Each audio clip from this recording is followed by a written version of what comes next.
जमायमा के भाई का इमरान खान के हक में बयान, ख्वाजा आसिफ का तंज़िया वार।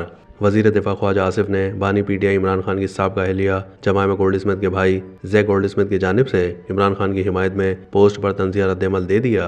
समाजी राब्ते की वेबसाइट एक्स पर अपने बयान में ख्वाजा आसिफ ने इमरान खान को यहूदी लॉबी का आदमी करार दे दिया।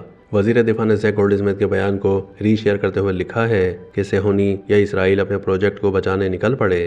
कबल अज़ीं इमरान खान की साबिक़ा अहलिया जमायमा गोल्ड स्मिथ के भाई जैक गोल्ड स्मिथ ने आलमी बिरादरी से इमरान खान की रिहाई के लिए अपील की थी। जैक गोल्ड स्मिथ ने अपने एक्स अकाउंट पर आलमी बिरादरी की तवज्जो मबजूल कराते हुए कहा है कि पाकिस्तानी अशराफिया जानती है कि अडियाला जेल में कैद बानी पीटीआई इमरान खान पाकिस्तानी अवाम के पसंदीदा लीडर हैं। उन्होंने लिखा है कि इत्तलात के मुताबिक इस वक्त पाकिस्तान में इमरान खान के लिए सूरत हाल काफ़ी ख़तरनाक हो चुकी है।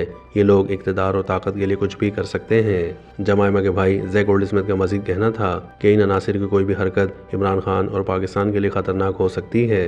अब वक्त आ चुका है कि आलमी बिरादरी इमरान खान के लिए भरपूर आवाज़ उठाए। वाज़ेह है कि हालिया चंद रोज़ से सोशल मीडिया पर यह इत्तलात ज़ेर गर्दिश थी कि इमरान खान को अडियाला जेल से कोट लखपत जेल मुंतकिल कर दिया गया है। दरियासना 1 दिसंबर को अडियाला जेल इंतज़ामिया की जानिब से ये वजाहत जारी की गई कि इमरान खान की मुंतकली से सोशल मीडिया पर ज़ेर गर्दिश अफवाहों में किसी किस्म की सदाकत नहीं है। इमरान खान मामूल के मुताबिक अपने सेल में मौजूद हैं और उनकी सेहत भी बिल्कुल ठीक है।